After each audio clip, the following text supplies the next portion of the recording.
How does a baby's spirit come to earth? Conception, pregnancy, and birth?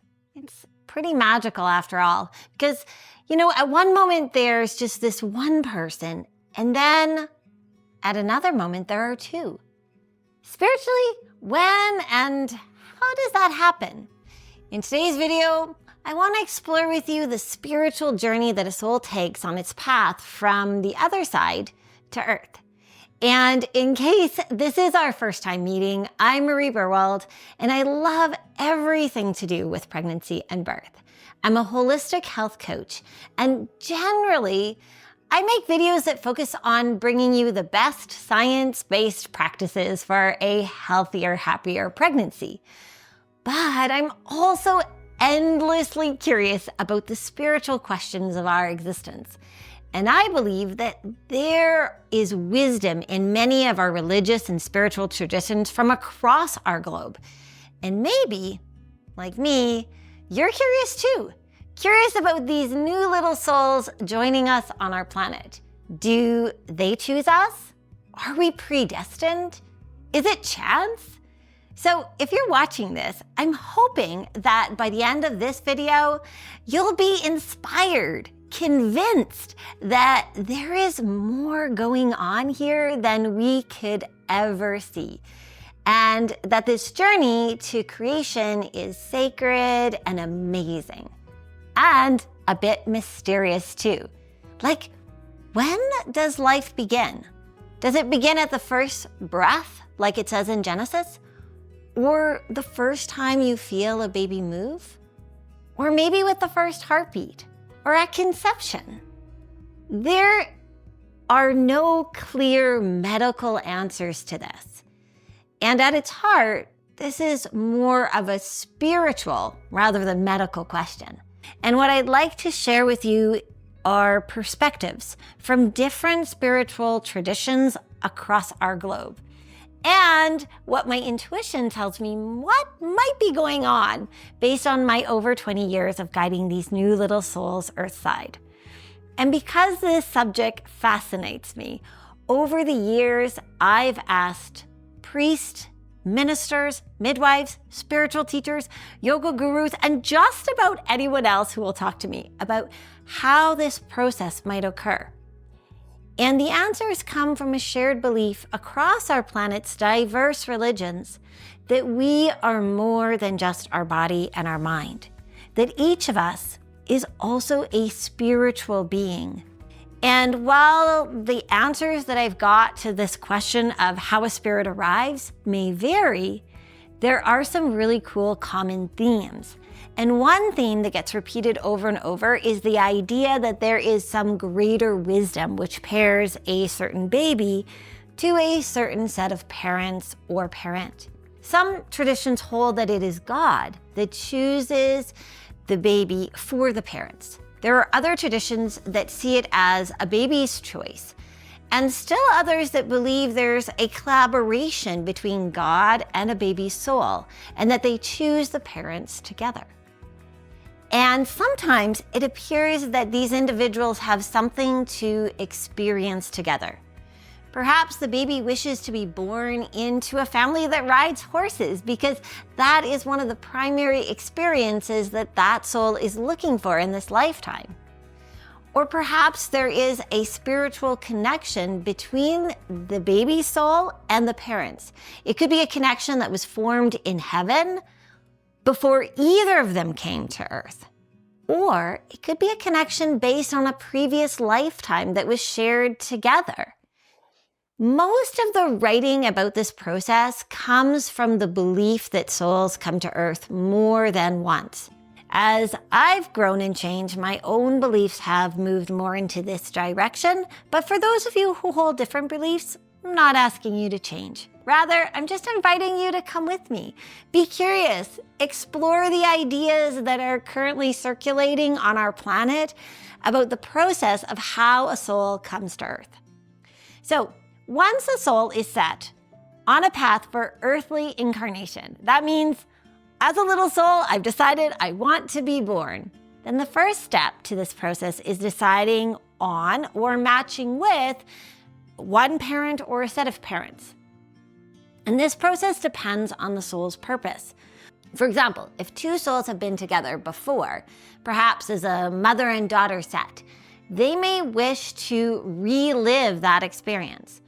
Or perhaps relive it but in reverse, so the daughter becomes the mother in the new lifetime. Sometimes the soul needs or wishes to incarnate in a particular area or country, and the choice will be less about the individual parent. As diverse as people are, so are their souls, and what they wish to experience and create in their lifetime. So the first step is really this selection of a potential parent. And when that happens, the soul creates a connection to that person. And this connection is actually visible to those who are sensitive enough to see it. Certain clairvoyants report seeing a baby spirit in a potential parent's aura. And some say they could even communicate with that spirit baby. There are so many stories out there about this, written by people who see and communicate with these spirit babies. My favorite writer on this subject is Walter McKitchen. He is a medium, and he was a medium for his entire life. And he spent most of his life focusing on communicating with these spirit babies and connecting parents with their unborn children before they were even born. And he wrote a really awesome book called Spirit Babies: How to Communicate with the Child You Are Meant to Have. And it's a collection of stories from his 30-year clairvoyant practice. And what I love about it is that it includes practices that anyone, literally anyone, can use to connect with their spirit baby before conception or during pregnancy. And so I want to share some of the things that I learned from his book. So one of the ideas is that when one member in a couple feels more drawn to have a child than the other, this is sometimes because the spirit baby has already appeared in that person's aura. So subconsciously, the person picks up on that and wishes for a child. Sometimes two spirit babies will show up together in an aura because these two wish to incarnate together into the same family. Sometimes the spirit baby has a definite idea of being either a girl or a boy, and sometimes they don't care. And they'll appear as either sex, dependent on what's available. Some babies are so attached to a particular person that they will wait lifetimes to be their child. Other souls will bounce around from one aura to another, simply looking for an opportunity to come to Earth. And many folks have personal experiences that confirm this. So I want to share some stories. One mama shared this story with me. She told me about how when she was pregnant with her first, before she even knew that she was pregnant yet, she had this really vivid dream. And in the dream, there was a teenage girl and a boy sitting across from her at the table in the kitchen. And the girl asked her which one should come first. And the woman described that it was like the girl was getting a kick out of surprising her with this question. And so the woman told her that whatever they thought was best. And the girl had this very strong, bright energy, and the boy was a little harder to pick up. So she thought, well, maybe I'm having a girl. She ended up having a boy and then a girl 2 years later. So over the years, so many women have told me stories about dreams that they've had, which featured what they believed was their future child. Another woman told me about how she had also wanted a daughter, and a few months before her and her husband decided to start a family, she had this super vivid dream of birthing a baby boy. And she says he was beautiful, and the joy that she felt was just indescribable. And this mama felt that the dream was God's way of reassuring her that having a boy would also be an awesome experience. Now, of course, there's no way to prove any of this, yet these women are often profoundly affected by these baby dreams. One really interesting story was shared with me from a fellow belly dancer. And it was about a dream that she had following a period in her life when she was really questioning why she had been born to alcoholic parents. And in her dream, she was on the other side and she was talking with who she describes as fellow spirits. And they were having a discussion about potential parents. And they were asking her if she was really sure about incarnating with these alcoholic parents. And in the dream, she heard herself say yes and explain the reasons why. When she woke up, she felt more peaceful than she had in years. And whether or not that is a true experience, the dream itself allowed her to better understand her parents and make peace with her past. And I think that's a gift. And the more that I've looked into this question of the pairing between a child and parents, the more I feel like there is something going on here that we can't really see with our limited perspective. And I'm so curious, have you ever had an experience like this? Any vivid dreams?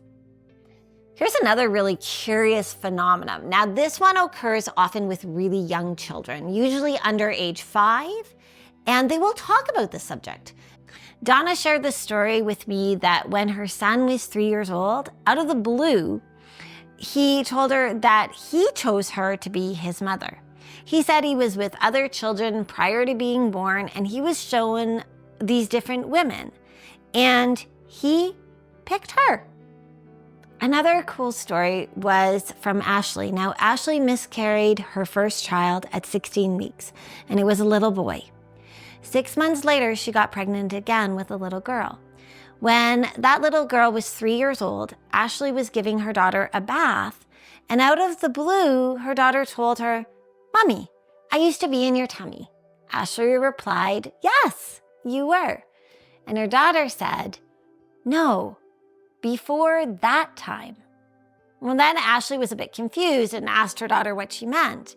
Her daughter looked at her like she was crazy for not knowing.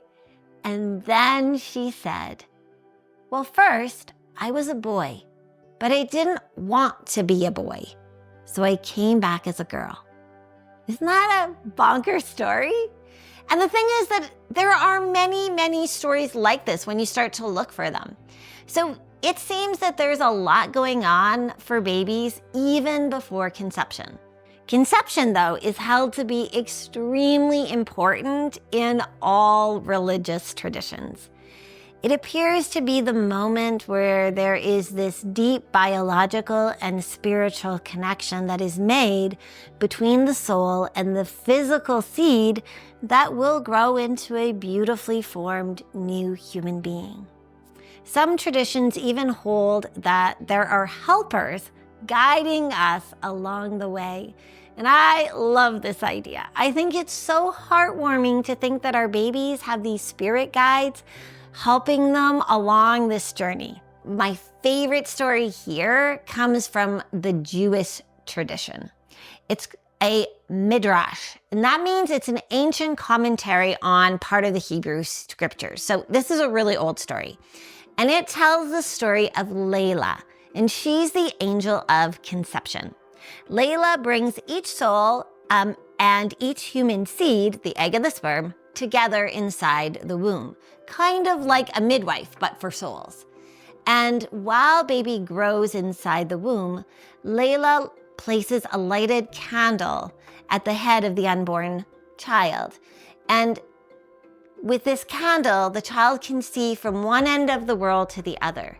And then Lailah teaches the unborn child the entire Torah, as well as the history of his or her soul. When the time comes for the child to be born, the angel extinguishes the light in the womb, and then she helps bring forth the child into the world. The instant that the child emerges, Lailah lightly touches her finger to the child's lips, as though to say, and this causes the child to forget everything learned in the womb. It also explains the origin of the mysterious indentation that every person has on their upper lip. Now, there are two things that I find really interesting about this story. Number one is the idea that all knowledge is already present, merely forgotten, much like the Jungian concept in psychology of the collective unconscious. And number two, the idea that our soul knows more of our cosmic nature than we do when we're here on Earth. I asked a shaman once why we forget our past lives, and he explained that forgetting serves a higher purpose in a soul's evolution by allowing us to focus on the lessons and experiences of this present lifetime without the weight of the past. There's a children's book called Before You Were Born. It's written by Howard Schwartz, and it is a beautiful retelling of this piece of Jewish spirituality. I'll put the link down below. And the story of Lailah suggests that there is much going on for a baby spiritually while they are developing physically inside the uterus.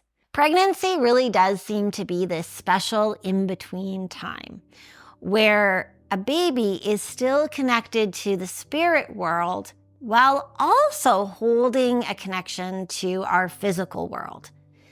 Many religious traditions hold that during this time, the soul is busy preparing for their lifetime.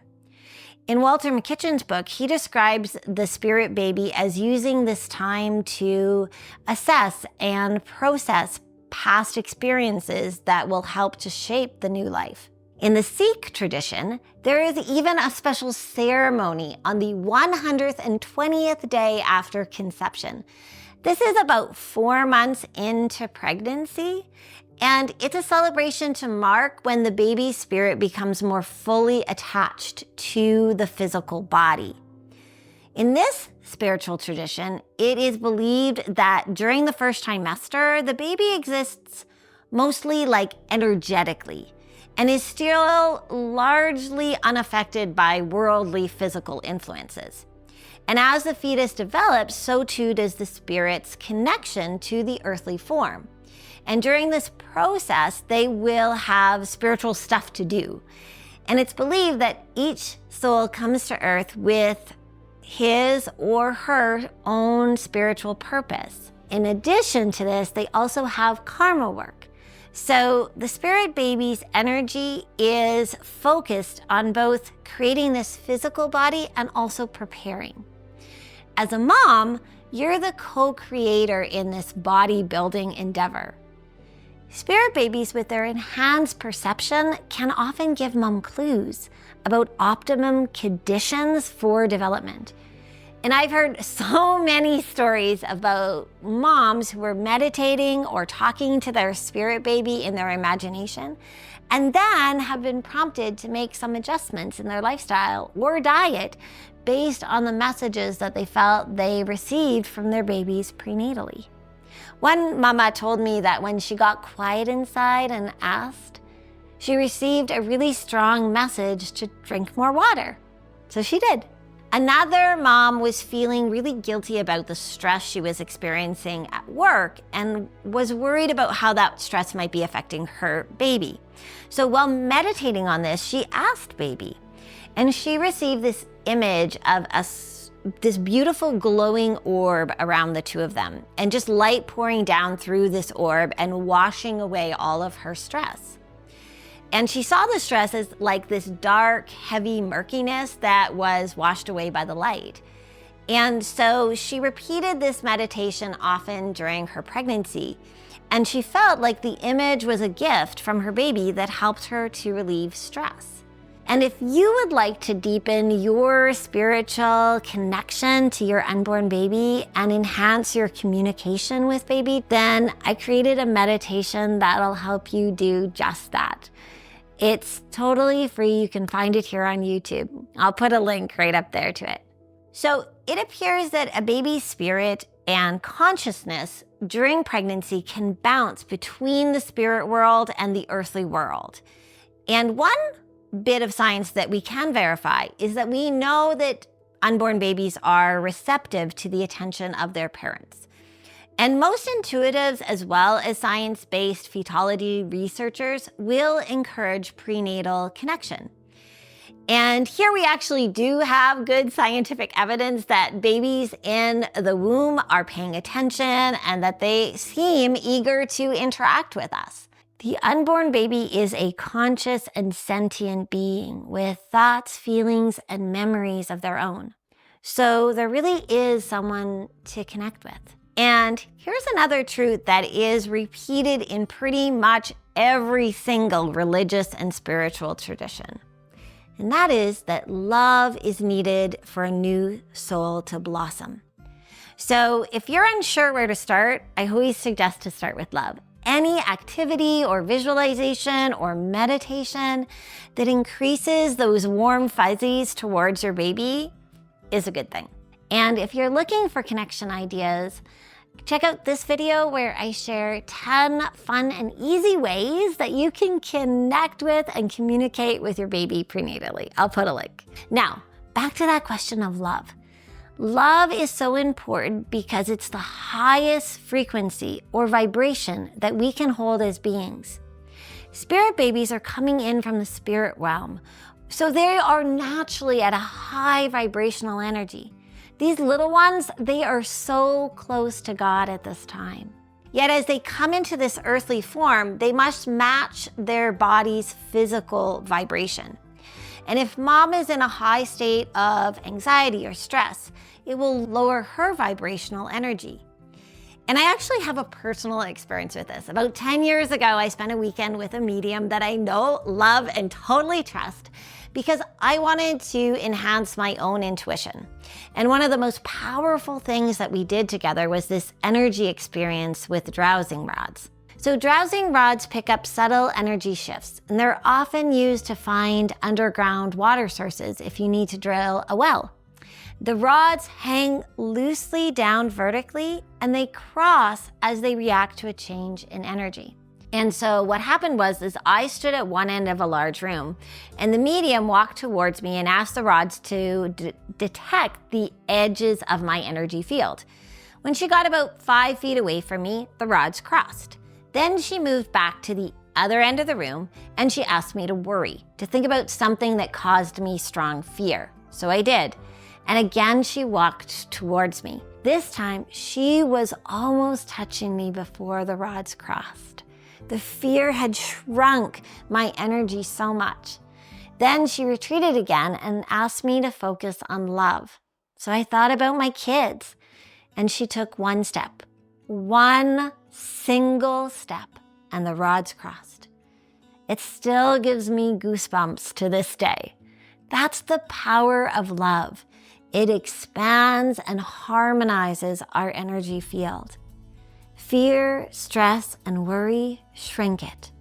During pregnancy, you and baby are a connected energy system. So your vibrational state directly impacts baby. And this is why I advocate so strongly for mamas to practice daily guided meditation. It is such a beautiful way to release stress and enhance well-being and just the love. And it's why I created a complete prenatal meditation playlist right here on YouTube so that it's completely accessible to everyone. Because for me, my mission in life and with this YouTube channel is to help mamas guide their babies to earth with more love and grace. I also wanted to touch on the spiritual perspective of miscarriage and infant loss during pregnancy. So we've already explored that in pregnancy, a spirit baby is kind of a dual citizen, both inhabiting the spirit world and the physical realm. This allows them to get used to what being human is really all about. And things like hearing and sight are developing, giving baby a chance to try on their new body, to experience all these new sensations from the safety of the womb. And if being human ever feels like too much, at any point the spirit baby can retreat, pulling their consciousness back to the restful quiet of the spirit realm. And this dual citizenship means that if a pregnancy is terminated for any reason, medical, chosen abortion, genetic abnormality, or miscarriage, the spirit baby doesn't experience the loss of a body and identity the way that you or I would after being human for a while. Because we've invested quite a bit of our sense of self into this human identity and our human body. But for a spirit baby, it's different. The loss of a physical fetus represents the loss of an opportunity, not an identity. These babies simply return to the spirit realm and await the next opportunity to join the human family. So if you or someone close to you has experienced a previous loss, then I hope this idea brings you some comfort. Now, on to the magic of birth. This is a super special event from any perspective, but especially when we're looking at a baby's spirit. This is the moment of transition. This is the moment when that spirit must give up the connection to the spirit realm in order to become fully present in their human body. And spiritually, that's a big deal. And it's a big leap to fully embrace all the light and the dark of the human experience. And for many new souls, they need some reassurance during this big transition. And that reassurance comes primarily from the one who has been co-creating their physical body for the past 9 months, their mama. But others can have an impact too. One of my absolute favorite stories about this comes from a grandfather. So for this man, when his son's wife was in labor, the family all gathered at the waiting room in the hospital. The labor was long, and the son came to the family to let them know that labor appeared to be stalled. And he asked his family to pray. And the grandfather thought that perhaps this new little baby was scared. And so in his mind, he imagined connecting with his grandchild. And then he did something marvelous. He shared all the parts of the world that he loved. The spider webs with dew that sparkle in the sunshine. The call of a loon on the water early in the morning. The crisp, sweet taste of a fresh apple. The smell of tomato plants when you water them. All of the everyday magic of being human that this grandfather was excited to share with his grandchild. And sure enough, shortly after, things turned around and the baby was born. And one of the things that seems really clear is that it is daunting for the little baby to leave behind the spirit realm, and that the energetic reassurance of mom plus additional loved ones helps them with this transition. And I wanted to say a word about dads and other, primary partners during labor. Since the transition is happening through mom's body, the father's role is to be a companion to mom. And the very most powerful thing he can do is fulfill the role of protector. Mom's energy is really open and exposed during the labor process. And this is going to make her very sensitive to the atmosphere in the delivery room and sensitive to the emotions and the attitudes of the people around her. And she needs someone who will fill the space with an energy that makes her feel safe, protected, and loved. And this helps her stay in tune with her body and her baby for birthing. So I wanted to offer you a simple prayer to create a safe birth space. And this prayer works beautifully for moms, dads, and birth workers. So doulas, midwives, OBs, labor nurses. Simply imagine a strong cord connecting you to the earth and the nourishing energy of our planet. Then imagine that cord extending up to heaven through the top of your head, connecting you with the divine. Next, call upon the presence of God or angels and say, "Together may we fill this room with protection, guidance, and light." And repeat that several times. For moms, it can also be helpful to imagine helping your baby across this bridge from the spirit realm to the physical earthly world. And you might even imagine a bridge and carrying baby across it. Again, the key here is love. It's the most powerful emotion you can bring into the labor room, both on a physical and emotional and spiritual level. Physical love corresponds with a hormone called oxytocin. It's so linked to love that we call it the love hormone. And birth is the largest release of oxytocin that a woman will ever experience. It's 4 times stronger at that moment than any other human experience. Oxytocin is also the hormone that causes the surges or the contractions of labor. So physically, it's the thing that actually causes strong and effective labor. Mentally and emotionally, it's like wearing rose-colored glasses. And that makes the challenges of labor easier. Oh, and did I mention? It also blocks pain. This is why a child will come to you for a kiss after bumping their head. The love and oxytocin that's released in their system by your connection and your physical affection literally lessens the pain from that bump. How cool is that? And on a spiritual level, love allows baby to make that jump more easily. And it allows baby to keep the beautiful high vibration of their soul as they come physically into that new body. And if you want guidance on how to bring love and oxytocin into your birth experience, then I created a whole guide on how to get this hormone on your side for an easier and gentler birth. It's totally free, and I'll drop all the details down below. And I hope this video has inspired you to join me in creating an environment of harmony, love, and laughter that is worthy of these new souls joining us on our planet. And I'm so curious, would you like to see me make more of these spirit-related videos? Drop me a comment. And if you're pregnant, check out my list of guided meditations.